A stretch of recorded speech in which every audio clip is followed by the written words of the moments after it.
Splitting our threat.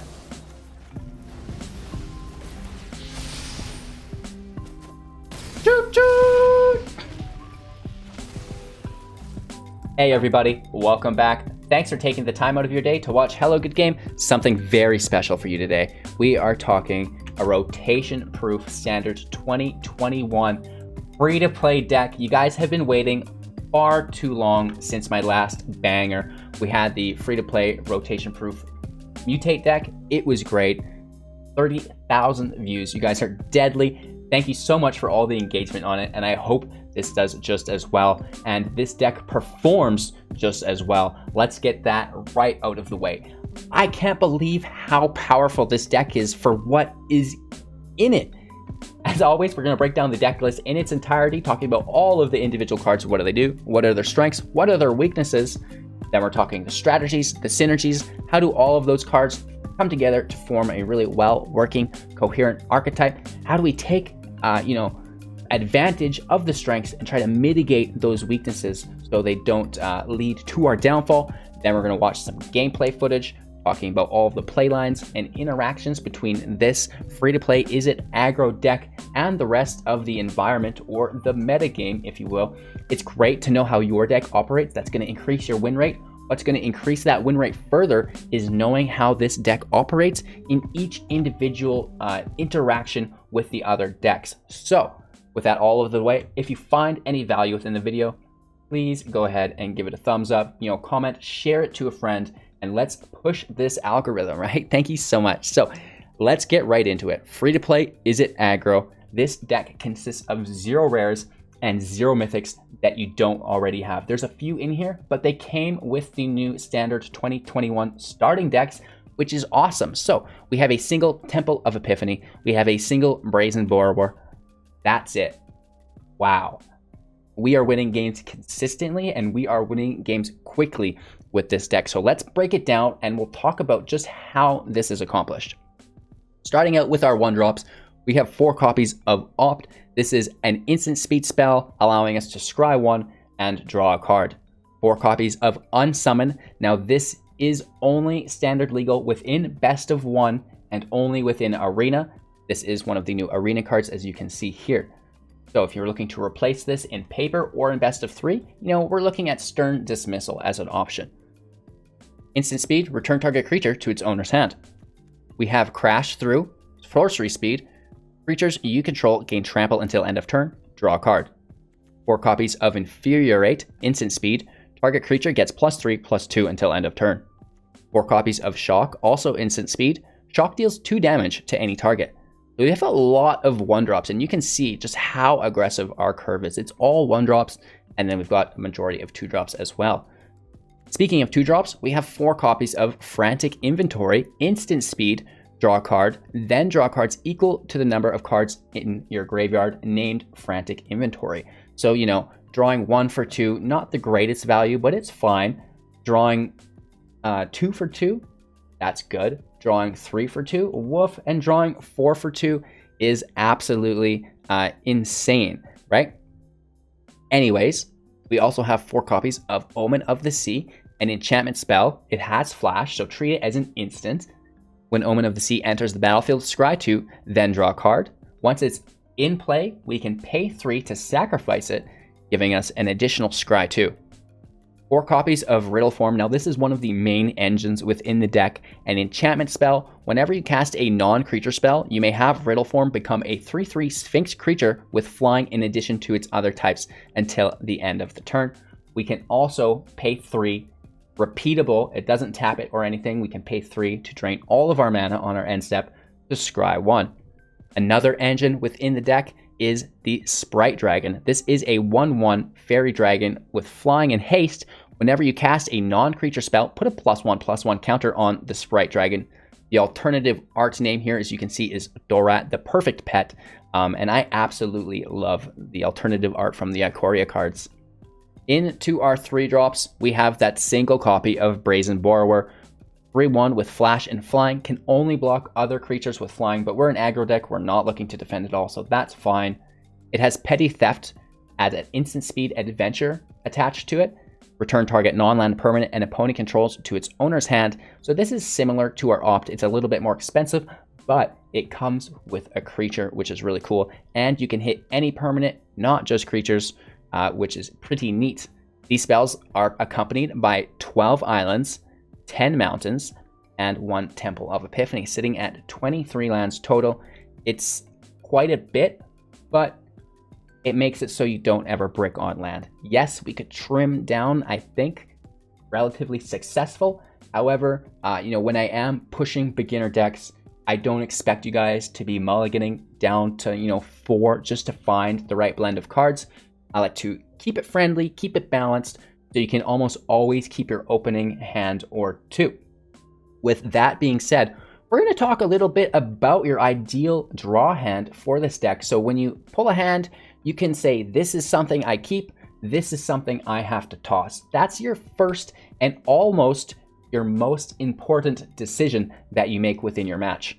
So it is a very light deck. We look at the mana curve, all 1-drops, mostly 2-drops, and then we've got, 1 or 2 3-drops here, and specifically actually just 1 within Brazen Borrower. So, we don't need a lot of land. If we get 4 land on the field, we can play 2 spells every turn, if not 3, right? So that's going to empty our hand very quickly.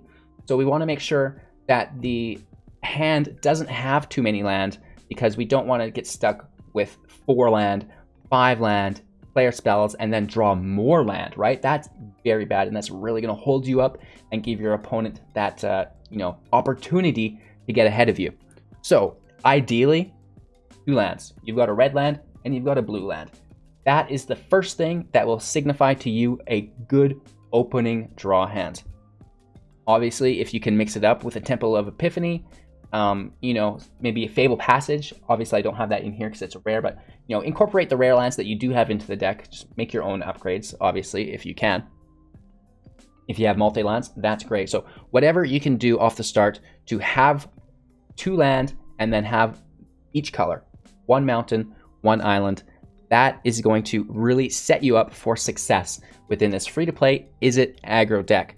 It allows us to play our perfect pet, having both of those lands, right? It has haste, flying, we can get that damage in, and then the following turn we can buff it up, and you're going to see in a few minutes when we look at the gameplay footage just how powerful this Sprite Dragon is.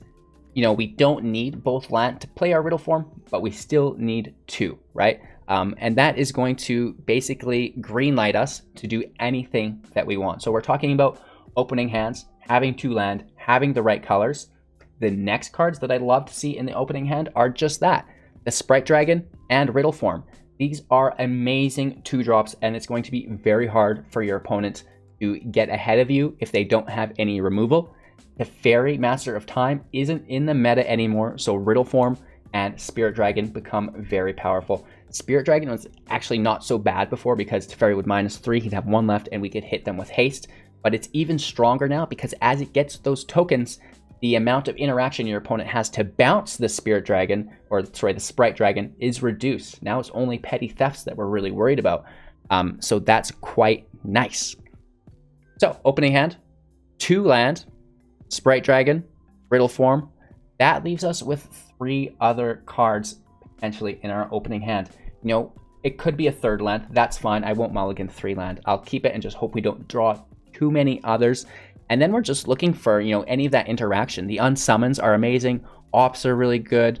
Crash Through is super good if they have defenders, and at least it replaces itself, giving trample, plus drawing a card, plus it will trigger our perfect pet and our Riddleform. So very, very nice. The only side back or drawback, I guess, is that it's sorcery speed. So you can't use it, to defend, which sometimes you'll use your Riddleform defensively. You don't attack with it. Then you cast an instant on your opponent's turn. Boom, 3/3 comes out once you're declaring blockers that they weren't expecting. So that's a really nice play that you can make with the Riddleform. You can also attack if your dragons are 2/2 and they have a 2/2. You can attack and they're like, I'm going to raid. Boom, instant speed. You go to 3. You just get the kill, right? So use your instant speeds as much as you can to trick your opponent into giving you card advantage, right? Infuriate, instant speed, +3/+2. If you get an attack through, just It's really like +4/+3 if you have a Spirit Dragon in play. So you can see how easy it is to stack some of this damage up. And again, if you have Riddleforms as well, you have an additional 3 coming in with flying. We can open up our attacking lanes if there's any reach, if there's any flying, unsummon. Just push those high priority creatures that can block your attacks off of the battlefield back into your opponent's hand, and then hit them with those huge amounts of damage. And again, if we do have our crash through, we've got trample, and then the blockers don't even matter that much because these creatures are going to get quite powerful, which is really cool. We've got draw engines, which is really nice. Sometimes we cast our instant speed draw engines main phase to push up our Sprite Dragon. It's going to be up to you and the specific gameplay style you adopt and that you're familiar with and comfortable with, right? So that is the general deck guide, deck strategy, yada yada, right? Let's get into some gameplay footage. But before we do, I have to remind you that I'm live on YouTube every morning at 6 a.m. Mountain Standard. At 7 a.m. we switch to Twitch, and then we're back on YouTube at 6 p.m. Mountain Standard. So if you don't want to do the time conversions, I understand that. Jump into the description below. You'll see a Linktree link that will take you to my directory or my table of contents, whatever you want to call it. And you can subscribe to the Twitch and to the YouTube, and then you'll be notified of every time I go live, right? And that's probably the easiest thing for everybody to do. I really appreciate your time and attention. Today, we're playing with MTG Arena Assistant, which is another thing I really appreciate. You know, it's got all of the up-to-date metagame analysis for the arena queues, for the events, any tournaments that are taking place, right? Deck videos, deck write-ups, collection stats, you know, you name it, it's in there. That's going to be available to everyone on Windows. We are working on Mac. It's not out yet. That's the Overwolf link in the description below. Check it out. That's a great way to support me as a creator. Another great way is to like every video, share it out to your friends. This is an absolute banger. Everybody should see this deck right now that's playing Magic the Gathering Arena. 0 rares, 0 mythics that they don't already have, and you can crush your way through Diamond. And I do not doubt that this deck is Mythic Pro rated if you put in the time, if you grind the matches out, right? So thank you again for all your time and attention. Enjoy this deck and the gameplay footage. Don't forget to watch to the end so you don't miss out on my final thoughts. Take care and enjoy. Too much land. We have to toss this. It doesn't have any of our key cards. Well, neither does this. Toss it again. Wow. I think 4 cards. Insane. Wow.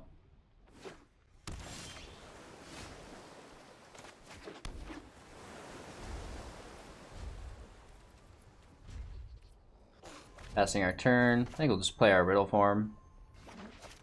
Or no, we should...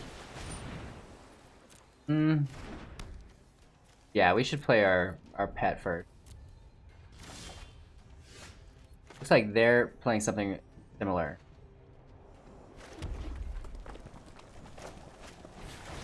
We could have this not removed. Be nice. Then we can Riddleform and then opt, and you know how that goes.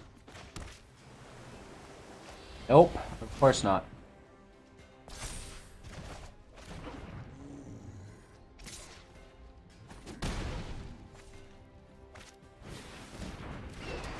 The entity. Wow.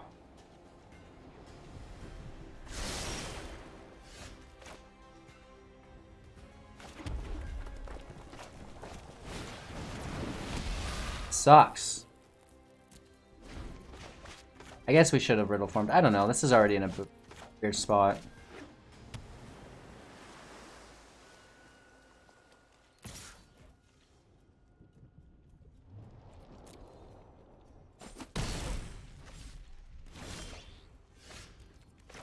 It's the correct land, at least.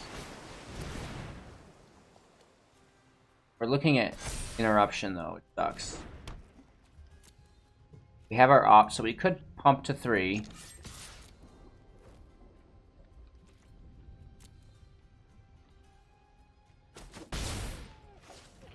Hit for 2. Probably gonna get hit for 6.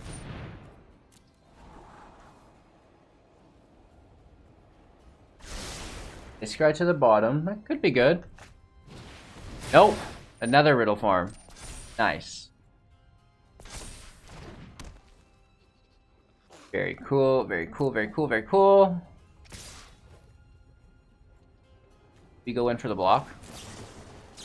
Probably.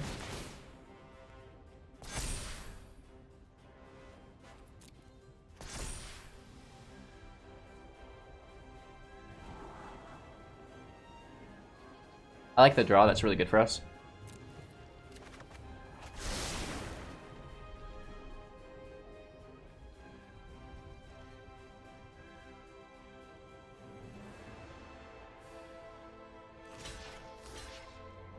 They have a second copy down.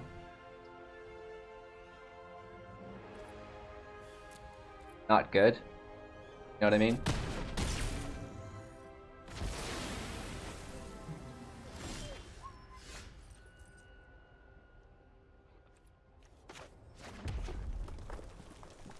We can pass our turn, and that's a pretty big upset. There's no, you know, bounce or something like this.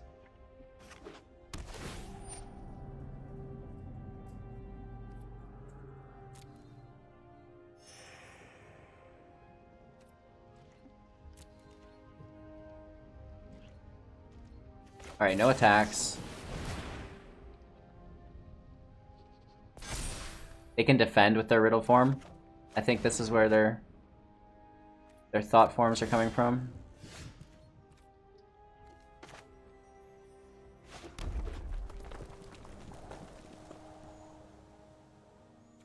Let's play defensively here.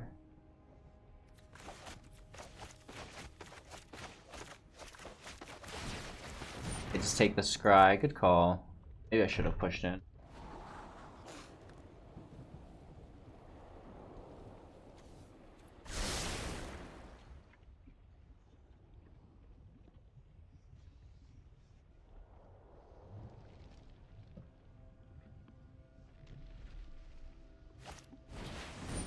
Nice. They have an interaction on our pet there, looking at it.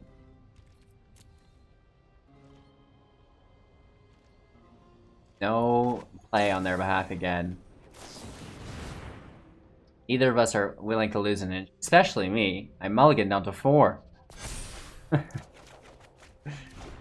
Okay.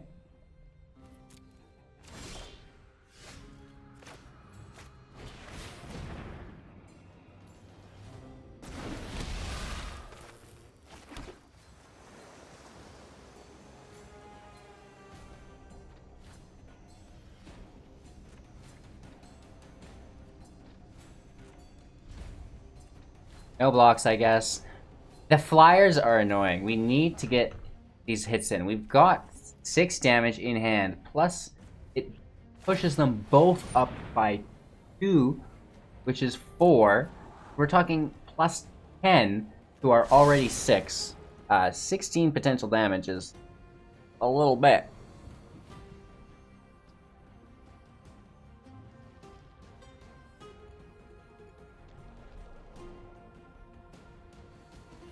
They have some nice cards in hand, I'm sure, though. Our best bet is to engage with them defensively.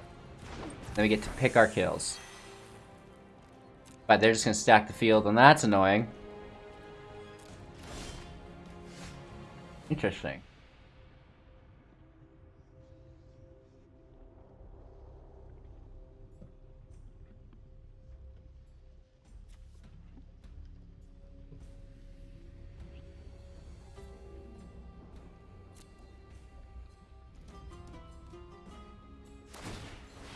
They've used their mana before I know, like, they could have had a bounce in hand.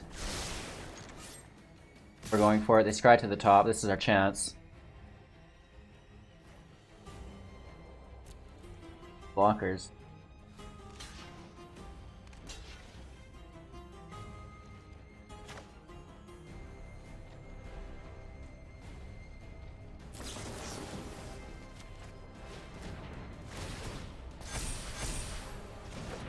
Giving them the scry 2 again is not the greatest. Kill both of these dragons, though. The playing of the entity doesn't trigger the Riddleform. So they'll have to cast something, hit us with the Riddleform, then play the entity. Nice. Oh, shock's real good. That's direct damage. I think that's lethal almost. Oh no, it doesn't have haste. But still, they've got the one defender, and I'm sure some interaction. Guy 2 sucks. We need another bounce.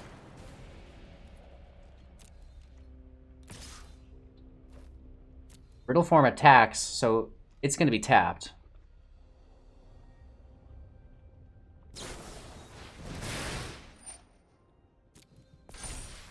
Double strike. Hit for 6. Woo. Woo hoo hoo hoo. We gotta go the mile here somehow. We need an unsummon. Bounce. Trample will do, lads. Trample will do. Land. Ah. Let's go for the smash.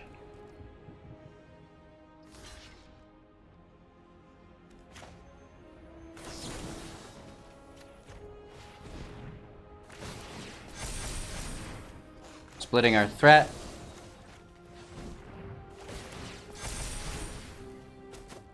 Choot choot! Yeah, we're gonna lose here though still. We got real close. Math. I guess I should have done a more appropriate job at that. Do they not have a spell to play on top of that Riddleform? Question mark for lethal? We have lethal? Oh my gosh. Wow, we're so lucky. We just went blatantly attacked because we thought we were gonna lose. Okay. I can pay 3, that's fine. No harm, no foul. Trample, draw a card. That's awesome! Barrel in for even more damage. Pretty good for a free-to-play deck. Lots of unsummons and stuff. That's so groovy. We can even cast it. Just stop it. Woof. Another massive hit. Absolutely incredible.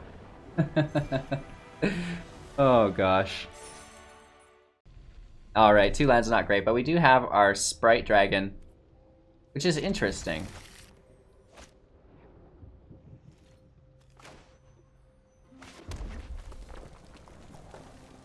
Let's hold it. The draw is nice, but we don't need the land, so I don't think it's really required.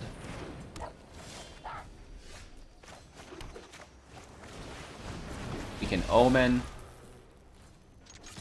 We're in a brace here, which is weird. The nice thing is the cycling deck, unless it is a go for blood, we're gonna be okay. I certainly hope they don't get that. We want to hold up an unsummon if they do try that shenanigans, I guess. Ooh, big hit, big hit, big hit. I think we will just double crash through. Take the draws. Hold up the unsummon.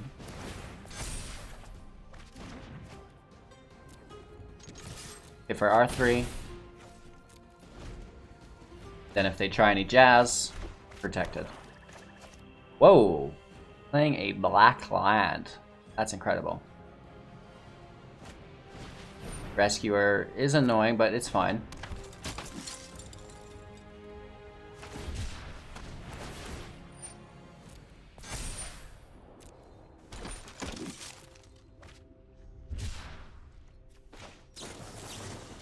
Toss the fox back.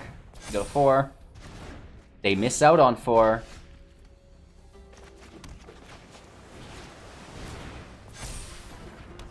Take our draw. Infuriate is amazing, especially since we can cast it. They're at 16. We'd hit for 5, 6, 7, 8, 9. Not enough. Take the other pet. And we'll do that next turn. Right? We should still have lethal.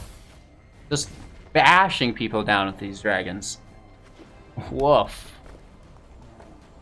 We have no removal, no protection. We're exposed. They need to deal with us or it's gonna be game over. That's a good start for us. They cycle a fox, make a token, grab 1 life. Cool beans, cool beans. 1 land left, 1 mana source. You hit for 4. 13. Where it all goes south. Let's take the draw. Could be a sorcery, right? Want to do that? Days.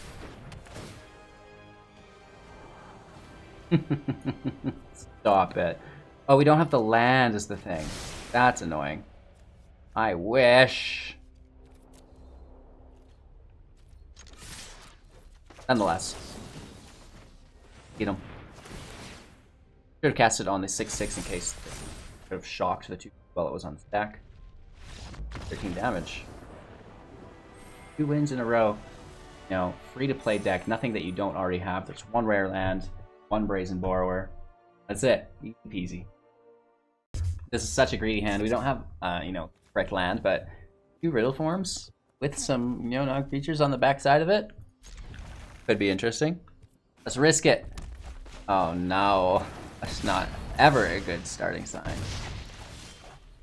Ooh. But do we want to play this directly into Stomp thing? Probably not. We need to keep our Unsummon for an Annex drop. Just this guy. This guy. This is going to be a tough win, I'll admit. Hit for 3, they take a land, could be worse.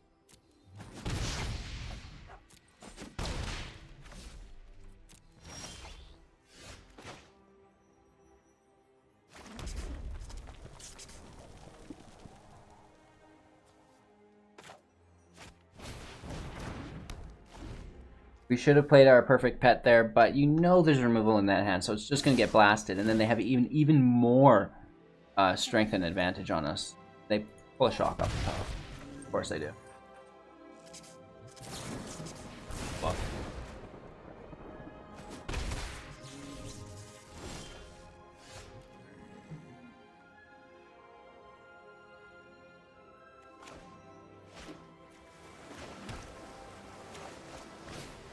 Stack down. We have an Unsummon, we have an Opt. Keep it off the field. We're playing defensively here.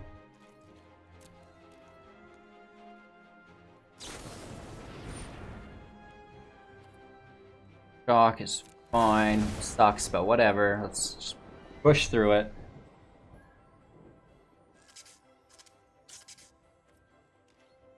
Pass. Hopefully they attack, right? Take the Opt.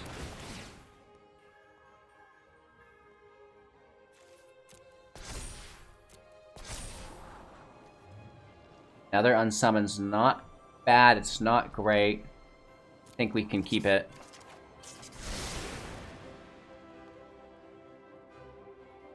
They're looking at Fervent Champion like they can push it up.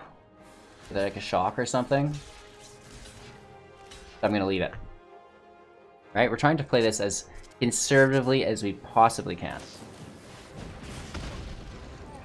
Okay, they take 1. And we get to kill the robber regardless, which is actually really good.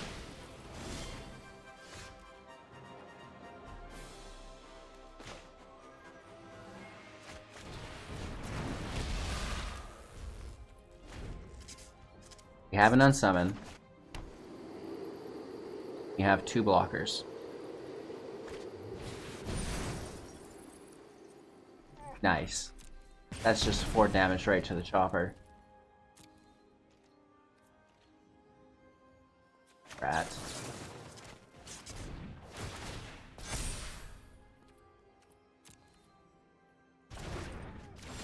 They probably just have enough burn in hand. It's annoying and I hate it. Shoot.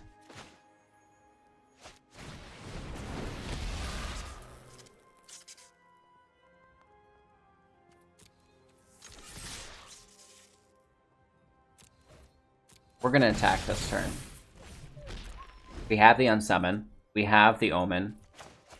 We should be able to disrupt the damage. And then I hope hit for like a huge amount next turn somehow out of nowhere. But like this is risky. Another Slaying Fire in this game. You know, sure, when there's one, there's more.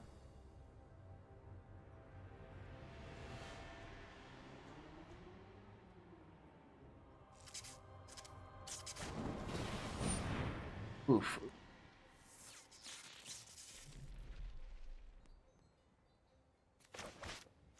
Unsummon it.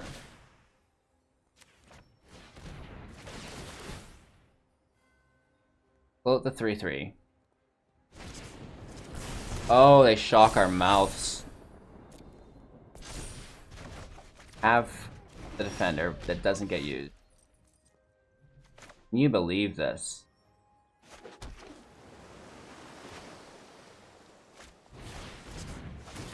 I don't think we can hit for 17.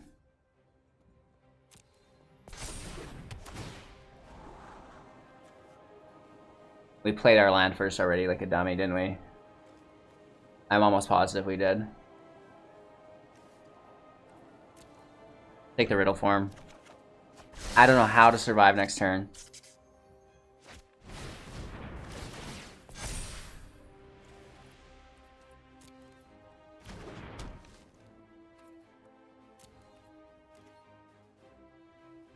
We would hit for 7, 10, 11, 12, 13.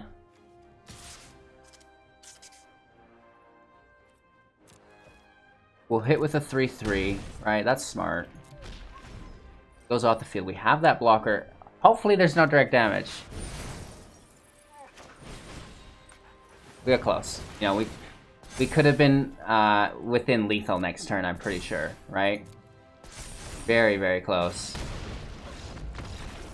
8 plus 6 is 14, LOL. So they got very lucky with that burn damage. 2 land, Sprite Dragon.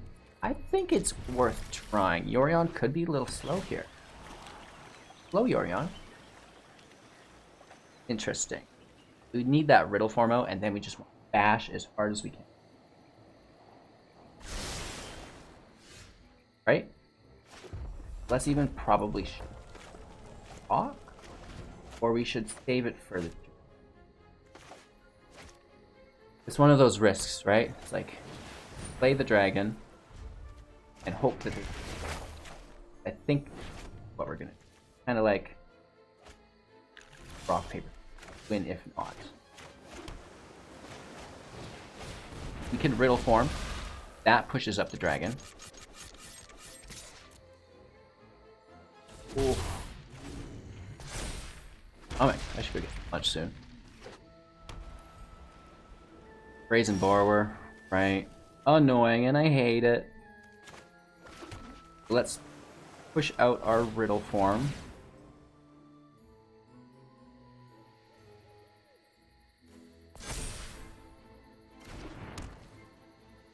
Hit the attack. I'm sure there's a petty theft.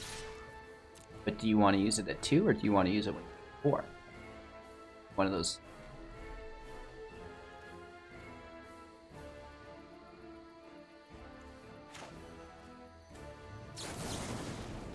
Let's see.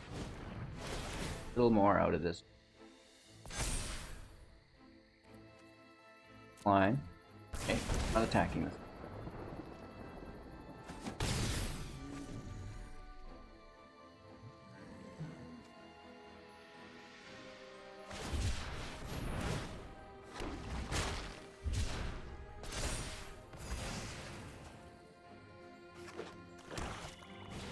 We went that right away. Not have some.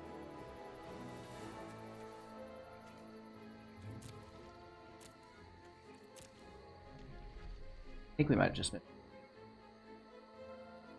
That's on me. That's my bad. We get the removal. Toss your land's good.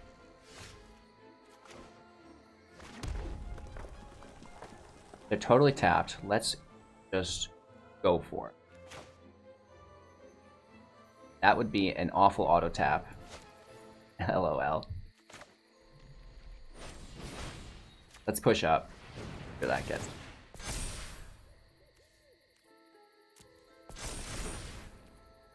Seven, 10. Don't really need trample.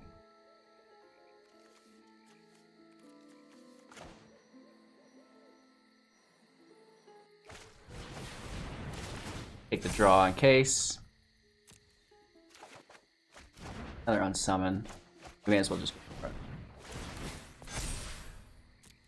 They need to basically shatter us next. It's a big hit. The Shark blocks some of the damage, but with Trample, we go right through. Down to 5, and it doesn't look that bad. If there is a shatter, we've got another pet with a few unsummons on the back end.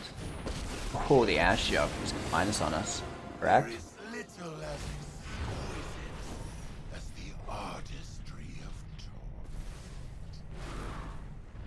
Huh. This looks like game. I mean, I'm not a mathematician or anything, but if we play this, unsummon this Atris, that goes to 2, this goes to 3, that's 5, GG's. We could have even damage. Let's show them that we could have. These both could have hit for 2 if we had taken the time to do math. Woof, this is a powerful free-to-play deck. Alright, what did you guys think? First things first, I want to re-mention that this deck does have 23 lands in it with a very low curve of 1.5 average converted mana cost. So 23 lands is high, right?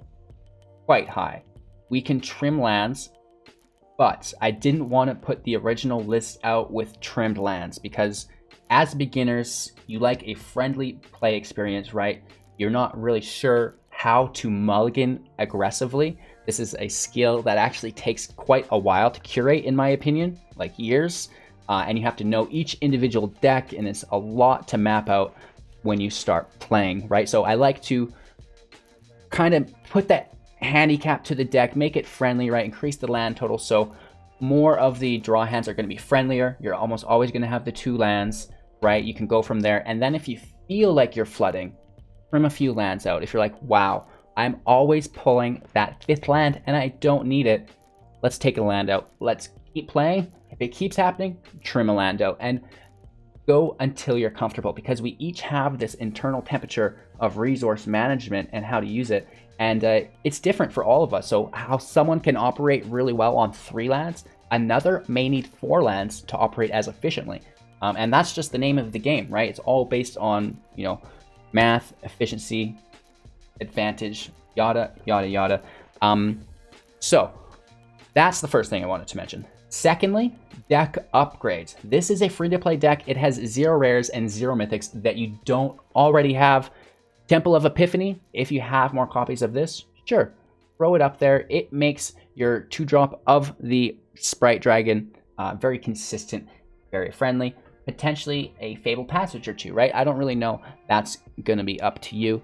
You could probably get away without the Fabled Passages as far as land upgrades go, but the Temple of Epiphanies could go up to 4 for sure. Brazen Borrower. We have 1 copy of this in the deck. It could go up to 4 as well, as far as I'm concerned. The Flash Flyer is awesome. It's a 3/1. We also have Petty Theft, which can bounce, you know, the Reach Defender, the Flying Defender, to open up our attacking lanes more efficiently. So if I was, you know, one of those people who wanted to get the most out of this deck, if I wanted to win more consistently and even quicker than we already are, I would drop a couple lands, right? I would drop 2 lands for sure, and I would add Brazen Borrowers or Petty Theft. It opens up those attacking lanes. If there's anything that actually really threatens you with massive damage, bounce it. You know, if it's an exile on one of your creatures or enchantments, bounce it. Take your thing back and just keep hitting that tempo aggro style damage into your opponent. And we got one of these Sprite Dragons. It's like an 18-20 or something. So it's an aggressive deck. Other upgrades you can make, potentially, but I like to keep it slim. If we go too far into the upgrades, it becomes another deck entirely. So the Brazen Borrowers are awesome. They synergize with what we already have really, really well. The Temple also is really, really good with the deck. And then as far as trimming cards, because I know a lot of you guys are worried about that, it's like, well, I'll add Borrowers, but what do I trim? You trim land. If you're comfortable, trim the land, right? I think it'll work out. So that's the deck, you guys. I hope you enjoyed. If you have any other ideas as far as upgrade goes, you know, I was kind of flirting with the idea of Stormwing's Entity. that can come in cheaper. Pretty cool. Doesn't have haste. The scry is nice though, right? And I think it would work. I think it's just a little less aggro and a little bit more mid-range, because if you can't get that combat damage and you can't reduce the cost of it, then that's kind of a bummer. It's an expensive bird for 5, but if you can reduce it to 2, it's pretty cool. So that is another potential option if you guys are into that.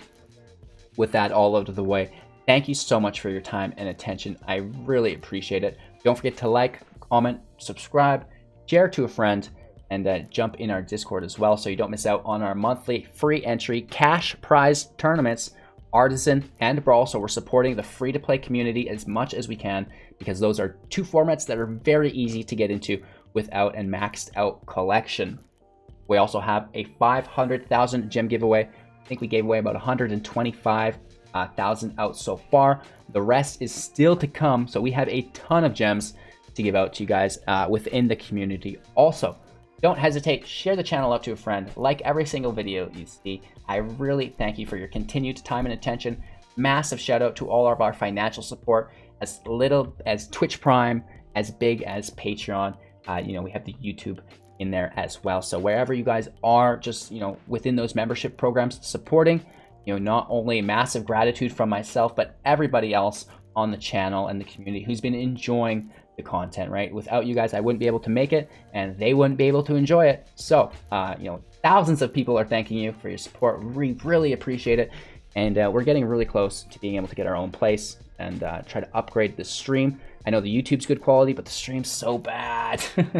We need that Ethernet connection, right? We want that 150 up, 100 down. Right now, we've got about 3 up and 1 down. Bad.